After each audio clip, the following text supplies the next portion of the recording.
What a dooski, Teddy Brewski, what's the deal? Shaquille O'Neal, what's the word? Larry Bird, it's your boy Reactions, man.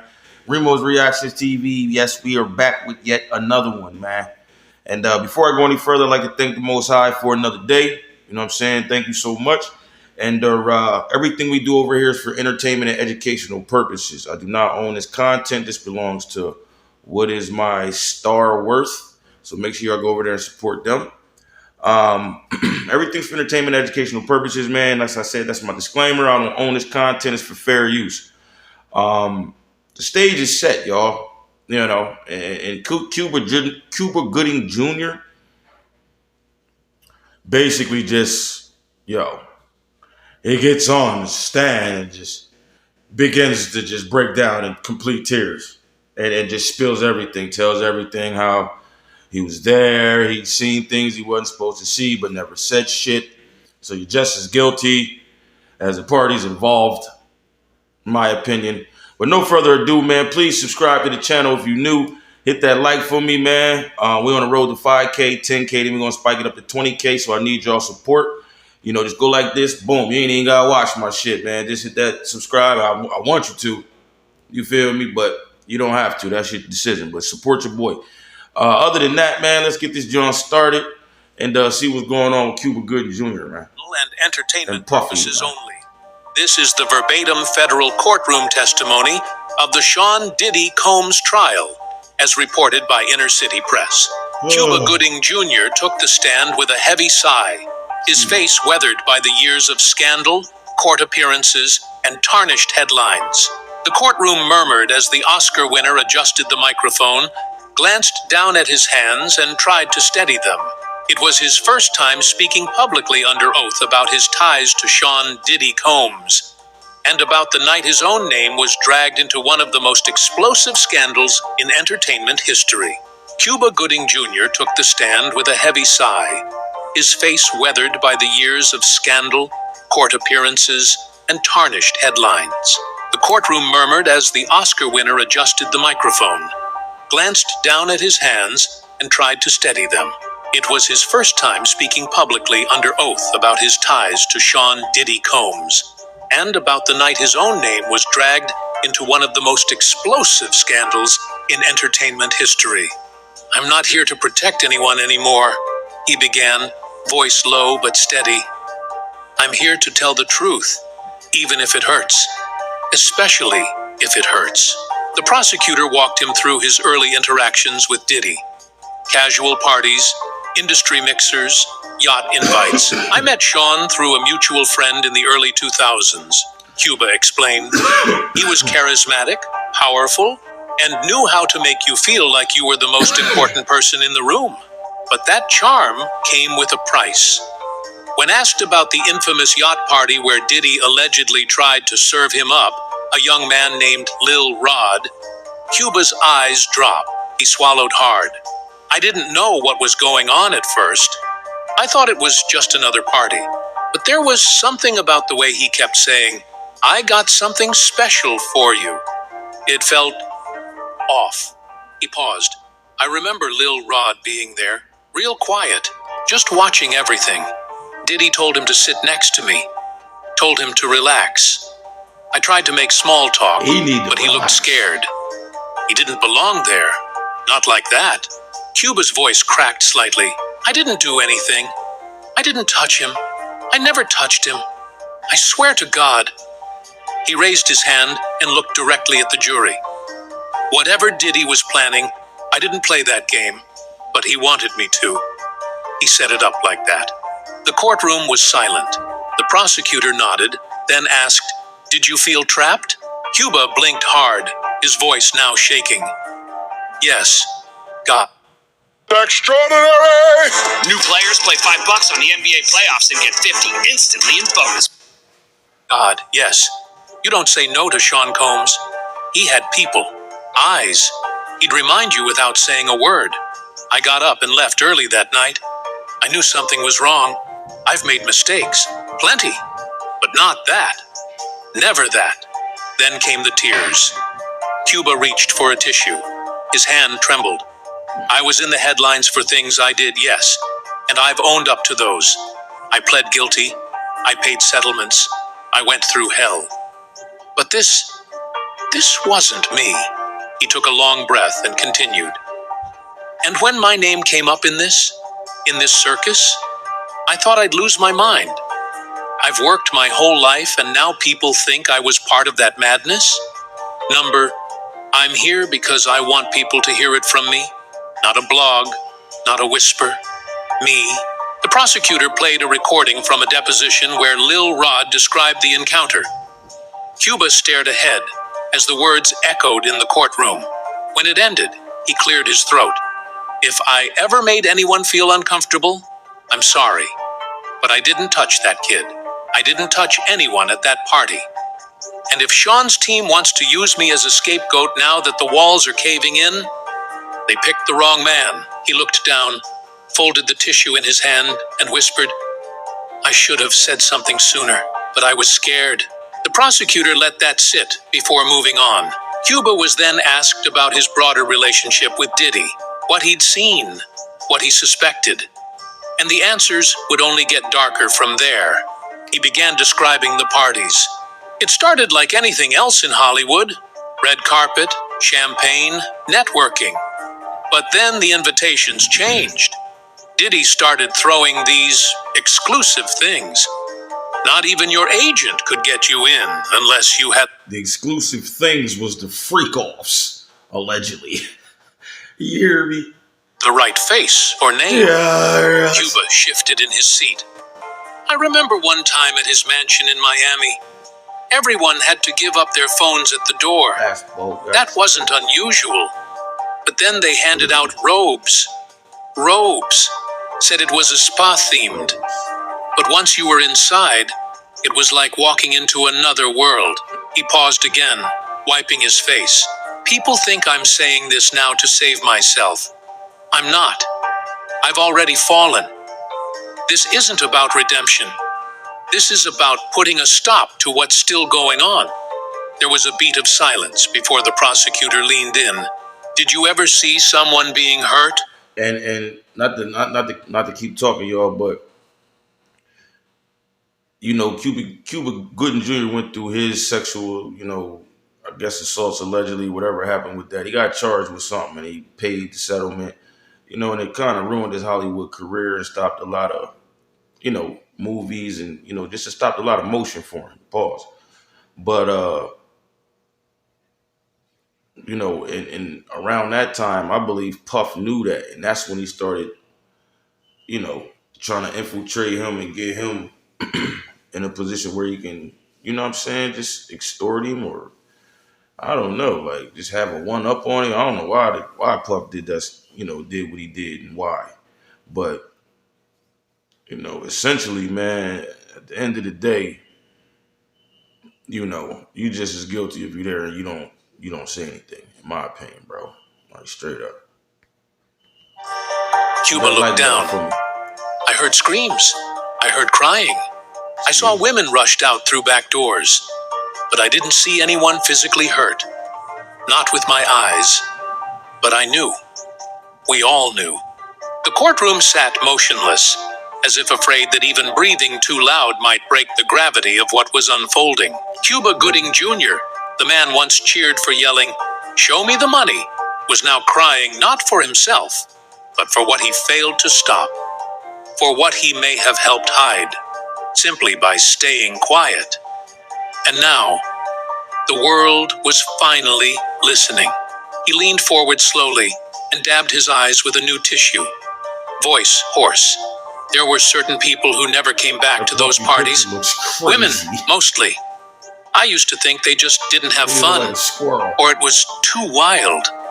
Now I know they were probably warned, threatened, silenced. The prosecutor turned to him again, this time changing tone. Why speak now, Mr. Gooding? Why here? CUBA hesitated. Because I have a son. And because I know what happens when you don't say anything. Silence doesn't protect anyone. It only makes the monsters bolder. He described how, in the years after his own scandals, people started avoiding him. Calls dried up. Projects vanished. Some friends went radio silent, but not Sean. Sean still called, still invited me, and that made me wonder, why? He looked up at the jury. Because he knew I'd been dragged through the mud. Because he thought I'd protect him now, like I owed him. A new exhibit was introduced. A photo from a 2013 trip to the Bahamas. CUBA is seated next to Diddy. In the background, a group of barely clothed guests and blurred out faces. I didn't know they were that young, he said. No one asked. No one checked. We just smiled for the camera. He closed his eyes tightly, holding back more tears. That picture haunts me because I look happy. I look like I'm having the time of my life. And all I can think now is, how many people were suffering around me? The judge called for a 10-minute recess. CUBA stayed in his chair, rubbing his face and whispering something that only the courtroom mics picked up. God, forgive me. As the jury filed out, the tension lingered like smoke. No one cheered. No one whispered.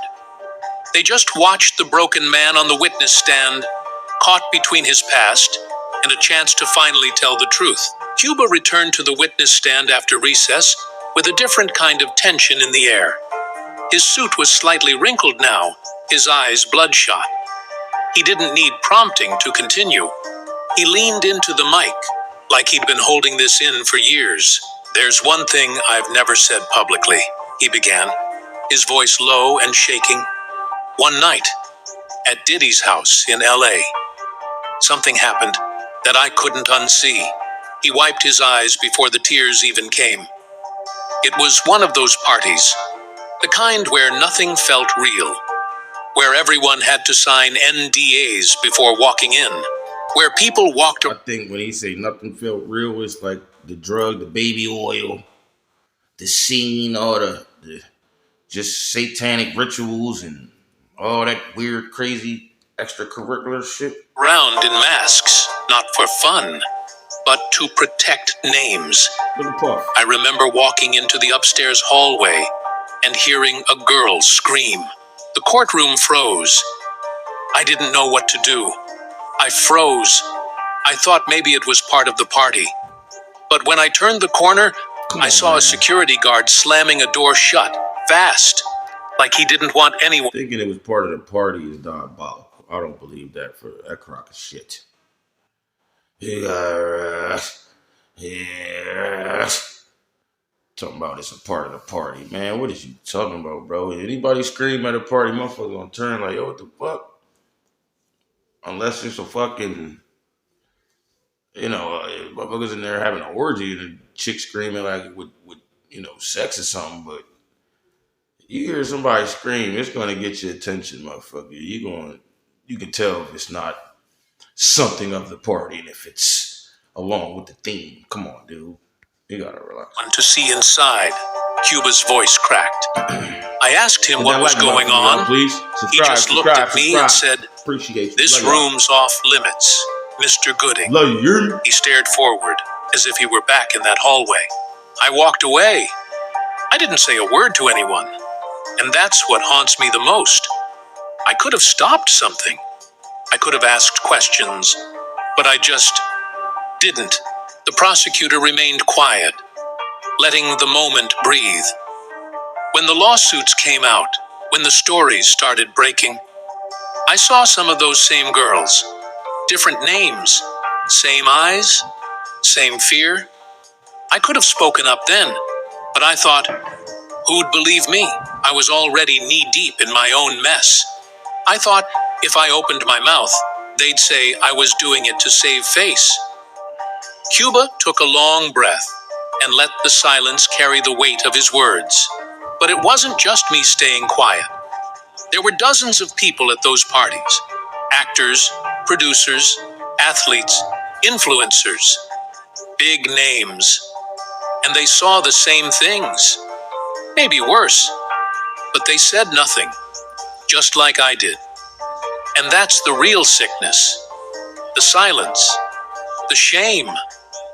He sat back, staring at the ceiling. People think Hollywood is a dream. But sometimes, it's just a polished nightmare. CUBA straightened his posture, gripping the arms of his chair as if bracing for impact. When the FBI raided Diddy's house, he said, "I wasn't surprised. I was relieved." He looked toward the gallery, where reporters scribbled notes and observers leaned forward. That day, I was waiting.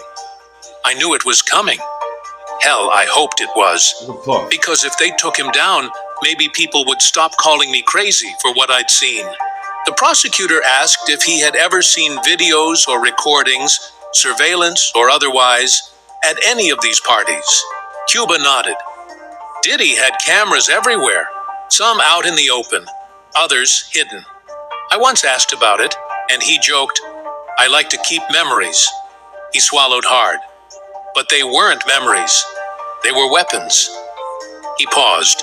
Sometimes people would leave their phones behind, and Diddy would have them returned, but not before they were searched. One guy, a producer I won't name, got blacklisted for years after one of those parties. Rumor was he threatened to go public. Next thing we knew, his deals vanished overnight. The prosecutor pressed. "Did Diddy ever threaten you directly?" CUBA blinked, then slowly nodded. "Not in so many words, but he once pulled me aside at a brunch, out of nowhere, and said, 'We're both survivors, man. We've both seen too much. And people like us, we gotta stick together.'" He let out a bitter laugh. It sounded like support, but it felt like a warning. CUBA then leaned forward, visibly emotional. "The moment my name came up in this case, I knew I'd be dragged through the mud all over again. I knew they'd say I was just deflecting from my past, but I'm not deflecting. I'm owning it." He held up his hand, tears beginning to roll down his cheeks. "I messed up. I hurt people. I touched someone without their permission, and I pled guilty. I served time. I paid settlements. I did the work, and I still carry that shame. But what I'm talking about now, this goes beyond me. This is a system." If you can't take a good picture, then you need this AI app. Just snap a photo, then the app A sickness, a machine that feeds on silence and thrives on fear. The mood shifted as the prosecutor displayed a series of photos, events, galas, red carpets, where CUBA appeared beside Diddy, smiling, laughing. "Do you remember this night?" the prosecutor asked, pointing to a photo from 2014. CUBA nodded. "Yeah, that was the BET after party in Atlanta, the one with the basement club. What happened that night?" CUBA hesitated. "There was a girl, looked barely legal, maybe not even that. She was dancing on a table." Diddy clapped his hands and pointed to her. A few minutes later, security had her in a side room. I never saw her leave. The gallery stirred. One juror covered her mouth. "Did you report it?" So this sounds like underage activity, bro. Like, you know what I mean? I don't know if this is the trafficking part, but him telling this is like he's dealing with underage females. You know. And I'm not sure if that was one of the, the charges or whatnot. I don't know all his charges, but shit. That's just gonna bring up some more shit if he wasn't already charged with it. Hit that like button, y'all. "Oh," CUBA whispered. "I didn't. I told myself she'd be fine, that it wasn't my place, that I didn't see anything clear enough to say something. But deep down, I knew." He looked around the courtroom. "You see this industry from the outside and think everyone's living the dream. But when you're inside, you realize the real currency isn't money, it's secrets." He took a long pause, breathing through his nose. Diddy had secrets on everyone, and people knew that. If he had something on you, he just said he got secrets on everybody. So if you don't agree with his deals and shit, he's going to expose you or block you, get you blackballed, get your brands and your deals, cut your money supply off because it's not good for business when you participate in all these different type of freak offs. And who else knows? Kept quiet. If he didn't, you still kept quiet, just in case. The prosecutor approached with one final question for this segment. What do you want the world to take away from your testimony today? CUBA looked directly into the camera, streaming this moment across the globe, and spoke slowly that the truth matters, that your past mistakes don't disqualify you from protecting others, and that if you stay silent long enough, you become part of the problem. I won't be part of the problem anymore. He wiped away another tear. I was afraid. I was selfish. But I'm not that man anymore. And if telling the truth now saves even one person from going through what I saw, then maybe it's not too late. The judge called for another recess. But this time, CUBA stood on steadier legs. CUBA Gooding Jr. returned to the stand after the recess, his shoulders heavier, but his voice more resolute. He didn't wait for a question this time. I have to speak on this next part, he said, gripping the edges of the witness stand. Because I saw things that night I can't unsee, and I can't keep acting like I didn't. The prosecutor nodded for him to proceed. CUBA took a breath, then dove back into the timeline of his encounters with Diddy, particularly one weekend retreat in the Hollywood Hills. It was supposed to be a celebration for someone's birthday. Diddy flew a bunch of us in. No press, no phones, all the usual protocols. But something changed that weekend. There was this weird energy. Not excitement. Tension. Like everyone was waiting for the main event. He wiped his mouth, then his brow. I kept asking what we were really there for, and everyone kept brushing it off. Then around midnight, the house staff started handing out masks. Literally, masks. Black and gold ones. Yo, handing out masks. Like, if you there the whole night and then they hit a certain hour, which is 12 o'clock, is what he's saying, and motherfucker just start walking around giving out masks to everybody, you're gonna be like, yo, what the fuck is going on around this bitch? For real? I'm like, hold up, man. I might have to go ahead and bounce. Hit that like button, reactions. They told us it was a themed party. I thought, okay, maybe it's just theatrics. But when I walked into the back wing of the house, it was something else. His voice cracked again. There were people lined up like cattle, men and women, some barely dressed. And Sean, Diddy, was in the middle of it all, like a king overseeing a ritual. It was quiet, eerie. I turned to leave. I didn't want any part of that. But I made the mistake of looking too long.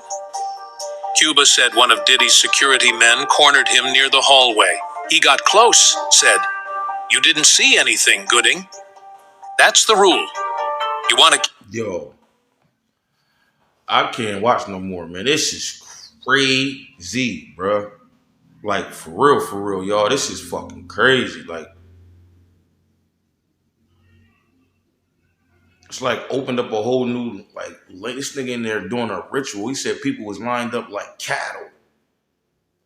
And he's the ringleader, like, leading this shit, man. Like, yo, that is crazy. And Prodigy been talking about this shit. Jay-Z, saying that about Jay-Z and them, all of them, man. Bugging, Yo, Remo's Reactions TV, man. I'm just flabbergasted. You heard me? So make sure y'all hit that subscribe button, man. Love y'all, man. We out. Hit that share, hit that like button for your boys like this. Doink that John. And I love y'all, man. Have a good rest of your weekend. I'll holler.